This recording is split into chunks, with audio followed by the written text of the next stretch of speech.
ఏది అయినా ట్రై చెయ్యి ఆచి చికెన్ మసాలా. ఆచి చికెన్ మసాలా 26 సంవత్సరాల నమ్మకం, లక్షలాది సంతోషకరమైన వివాహాలు. తెలుగు మ్యాట్రిమోనీని డౌన్లోడ్ చేయండి.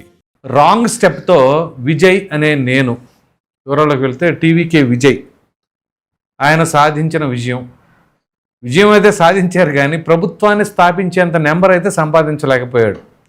జస్ట్ విజయానికి కొంత దూరంలో అయితే ఆగిపోయారు. సరే, ఇంతవరకు బాగానే ఉంది. ఇక్కడ ఎటువంటి నిర్ణయం తీసుకుంటారు, ఏ పార్టీ నుంచి ఎమ్మెల్యేలు వస్తారో మనం గత వీడియోలో కూడా మాట్లాడుకున్నాం. అయితే మనం అప్పుడు ఆ వీడియోలో ఏమైతే చర్చించుకున్నామో ఇప్పుడు ఆ పార్టీకి సంబంధించిన వాళ్ళే. నేను డిఎంకే కూటమికి సంబంధించిన వాళ్ళల్లోనే రావడానికి ప్రయత్నాలు జరుగుతూ ఉంటాయి. పైగా అక్కడ కొంచెం అవినీతి ఆరోపణలు ఎదుర్కొంటున్న వాళ్ళు అని చెప్పేసి మనం చెప్పాం. కాకపోతే ఇప్పుడు డిఎంకే కూటమిలోనే కానీ కాంగ్రెస్ ఎమ్మెల్యేలు రాబోతున్నట్లుగా సమాచారం.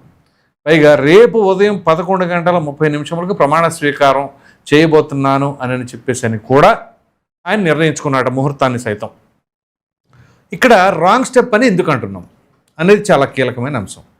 ఎందుకంటే ఈయనకి 108 స్థానాలు ప్రజలు బలం ఇచ్చారు. అక్కడ కావాల్సింది 118, అంటే తగ్గింది 10 స్థానాలు కాదు, 11 స్థానాలు. ఎందుకంటే ఆ 108లోనే విజయ్ 2 చోట్ల గెలుచున్నాడు కాబట్టి అక్కడ దాన్ని పరిగణించవలసింది 107. సో ఇంకా ఆయనకు కావాల్సింది 11. సో 11 అంటే ఎగ్జాక్ట్గా 11 మందినే తెచ్చుకుంటాడా అంటే అప్పుడు బొటాబొటీగా ఉంటుంది, తుమ్మితే ఊడిపోయే ముక్కు లాంటి పరిస్థితి ఉంటుంది. సో అలా కాకుండా ఒక 15 మంది 20 మంది ఉంటే కొంచెం భరోసా ఉంటుంది అనమాట. సో దానికి ఇప్పుడు ఏం చేయబోతున్నారు అని అంటే కాంగ్రెస్ పార్టీ నుంచి ఒక 5, అలాగే ఏఎంఎంకే ఎమ్మెల్యే అలాగే సపోర్ట్ చేయబోతున్నారు, డిఎండికే ఎమ్మెల్యే సపోర్ట్ చేయబోతున్నారు, అలాగే కమ్యూనిస్టులు వీళ్ళ సపోర్ట్ తీసుకుంటున్నారు. అయితే ఎప్పుడైతే ఎన్నికల కౌంటింగ్ ప్రక్రియ ముగిసి ఇదిగో ఈ రకమైన పరిస్థితి ఉందో అప్పటికే కాంగ్రెస్ పార్టీ మంత్రాలు జరుపుతూ ఉంది. రాహుల్ గాంధీ ఫోన్లో మాట్లాడతాం ఒక 20 నిమిషాల సేపు ఏది విజయ్తో. సో ఇలా కొనసాగుతూ ఉంది. మరి కొనసాగుతూ ఉంటే ఇప్పుడు కాంగ్రెస్ పార్టీ యొక్క ఎమ్మెల్యేలను చేర్చుకొని ఆ ప్రభుత్వంలో ఏం సాధిస్తారు, ఇది కదా కీలకమైన అంశం. ఇప్పుడు కాంగ్రెస్ పార్టీ ఏమైనా కేంద్రంలో ఉందా? లేదు. పైగా ఈ కాంగ్రెస్ పార్టీ అంటే డిఎంకేతో అలయన్స్లో ఉన్న పార్టీ. సో అంటే అధికారంలో ఉన్నటువంటి కాంగ్రెస్ పార్టీ అలయన్స్లో ఉన్న పార్టీలతోనే పోటీపడి మరలా ఆ పొత్తులో ఉన్నటువంటి పార్టీలో ఉన్నటువంటి సీట్లనే ఇక్కడ ప్రభుత్వంలో భాగస్వామ్యులుగా చేర్చుకోవడం అనేది ఎంతవరకు కరెక్ట్? ఈయన ఎలా పోరాడారో అప్పుడు డిఎంకేతో లేదా డిఎంకే అలయన్స్తో అదే తరహాలో ఏఐడిఎంకే అలయన్స్ కూడా పోరాడింది డిఎంకే అలయన్స్. సో ఇంకా ఏమైనా తీసుకుంటే ఏఐడిఎంకే అలయన్స్లో ఎమ్మెల్యేలను తీసుకున్నా పర్వాలా, ఎందుకంటే ప్రతిపక్షంలో ఉన్నారు కాబట్టి మాట దాకా. ఇప్పుడు ఆల్రెడీ అధికారంలో అనుభవించిన ఈ కాంగ్రెస్ పార్టీ అలయన్స్లో ఉన్న వాళ్ళని, అదేలేండి డిఎంకే అలయన్స్లో ఉన్న వాళ్ళని తీసుకోవడం వల్ల ఎటువంటి సంకేతం వెళ్తుంది ప్రజలకి. పైగా 2 ఎమ్మెల్యేలకి కాంగ్రెస్ ఎమ్మెల్యేలకి మంత్రి పదవులు కూడా ఇస్తాను అని చెప్పేసి ఒక చర్చ కూడా నడుస్తుంది. మొత్తం మీద ఇప్పుడు బయట నుంచి వేరే పార్టీ నుంచి వచ్చి ఆయన దగ్గర జాయిన్ అయ్యే వాళ్ళకి 4 మంత్రి పదవులు కేటాయించబోతున్నాను అని చెప్పేసి ఆయన ఇచ్చారట భరోసా. సో ఇది మంచి విషయమా, మంచి సంకేతమా? లేకపోతే ఏఐఏడిఎంకే అలయన్స్లో ఉన్న పార్టీలతో ప్రభుత్వాన్ని ఏర్పాటు చేసుకోవడం అనేది మంచి నిర్ణయం అంటారా? ఎందుకంటే ఆయన ఎవరితో ఏ అలయన్స్తో పోరాడాడో ఆ అలయన్స్లో వాళ్ళని ఇప్పుడు భాగస్వాములు చేసుకోవడం అనేది కరెక్టా రాంగా, ప్రజలు ఏ రకంగా ఆలోచిస్తారు? లేదు విజయ్ చరిష్మా ముందు ఏం చేసినా రైటే అని అంటారు అనే పరిస్థితి ఉంటుందా? ఎందుకంటే ఇక్కడ రాజకీయాలు ప్రతిదీ ఆచితూచి మాట్లాడుకోవాలి, నిర్ణయాలు కూడా ఆచితూచి తీసుకోవాలి. ఇప్పుడు ఉదాహరణకి ఎన్నికల సమయాల్లో మనం ఎవరెవరిపైన ఎట్లా పోరాడాం, ఎలా మాట్లాడాం. ఇప్పుడు ఈయన ఎవరినైతే ఎమ్మెల్యేలుగా చేర్చుకుంటున్నాడో కాంగ్రెస్ పార్టీ ఎమ్మెల్యేలు, ఉదాహరణకి ఇదే కాంగ్రెస్ పార్టీ ఎమ్మెల్యేలుగా పోటీ చేసి గెలుపొందారు సార్, ఆ నియోజకవర్గంలో ఇదే టీవీకే అభ్యర్థులు పోటీ చేసి నిలబడినప్పుడు అక్కడ ఏం మాట్లాడారు, ఆ పార్టీని ఆ అలయన్స్ను ఉద్దేశించి ఏమని విమర్శలు చేశారు. ఇప్పుడు ఆ విమర్శలన్నీ కూడా సైడ్ అయిపోతాయా? అంతేనా?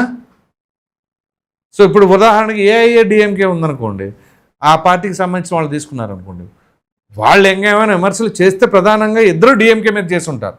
ఒకవేళ కాస్త కోస్తో ఒక 10 విమర్శల్లో ఒక విమర్శ పక్క పార్టీలు అంటే టీవీకే వాళ్ళు ఏమో ఏఐడిఎంకే వాళ్ళు టీవీకేని విమర్శిస్తారేమో, కానీ 9 విమర్శలు మాత్రం డిఎంకేనే చేసి ఉంటారు. కాబట్టి ఇది పెద్దగా ఇబ్బంది కలగదు.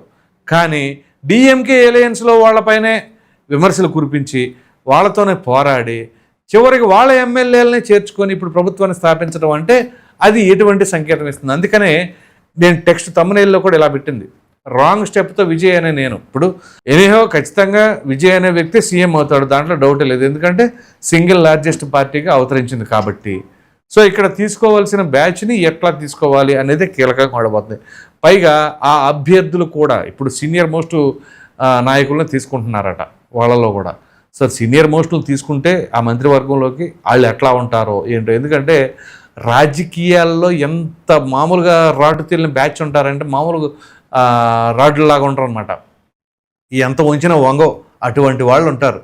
దక్కా మొక్కా తిని అన్ని దెబ్బలు తిని చాలా చాణక్యతను ప్రదర్శిస్తూ ఉంటారు. ఎవరి కిందకి ఎప్పుడు నీళ్లు వస్తాయో తెలీదు అటువంటి పరిస్థితి.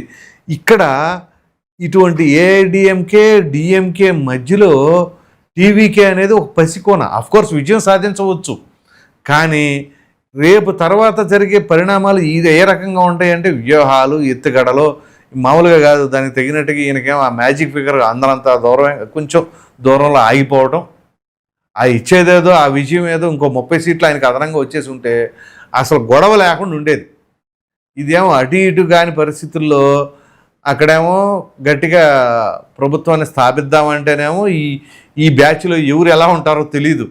రేపు తర్వాత ప్రతి వాళ్ళు బ్లాక్మెయిల్ చేయొచ్చు, రేపు నాకు ఇది కావాలని డిమాండ్ చేయొచ్చు.